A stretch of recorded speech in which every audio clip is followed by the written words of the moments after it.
Should you buy an ORMSBY? Can you trust the people in Kangaroo Spiderland to build you a good guitar? Will you be happy with their headless Goliath model like what I have here? Well, my short answer is yes, but let me take you through a quick rundown of this guitar and why I am so happy with it and why I wasn't expecting to be. It's an ergonomic headless guitar with the body cuts right there and the lightweight design to prevent neck dive and to balance perfectly on you whether you are sitting like this, or in bed like this. It's got two really good high output passive humbuckers with the 5-way selector that actually has some pretty good wiring with useful tonal options, which was a huge surprise to me because I usually associate house brand pickups as being very cheap and sterile and needing to be changed. Now, what about where you interface most with the guitar? The fretboard edges, and the neck. Well, we have an ebony fretboard with a 12 to 16 compound radius with 24 jumbo stainless steel frets, decently rolled fretboard edges, and a D-shaped profile for the neck, which let's address this. This is not a fat Louisville Slugger chunky baseball neck. It's also not a paper-thin Ibanez Wizard neck. It's somewhere in between, a little bit more on the thin side still because we have a 7-string. I like to think about this whole region of the neck and the fretboard as being like Mario in Mario Kart, where it has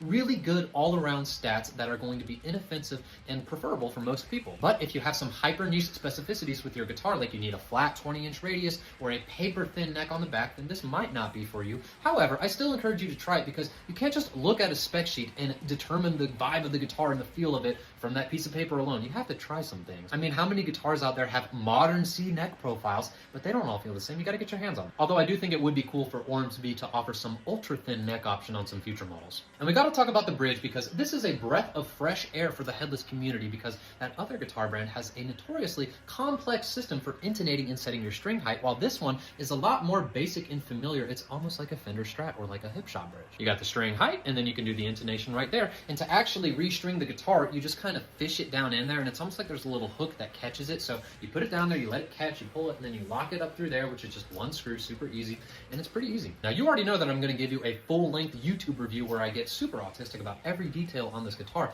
but let me leave you with this. The quality control is the most important thing on any guitar. The spec sheet doesn't matter if it is not assembled properly, and this guitar excels in that regard. You guys know Harrison, I'm a pretty princess. I like my nice things, and I'm not afraid to pay extra money to get a 1% difference in quality if I can feel it. And in general, I wouldn't look at a guitar in this price range of around $1,400 because those usually don't feel like how I want them to. But this is one of those guitars that punches well above its weight class that so many people these days pride themselves on finding.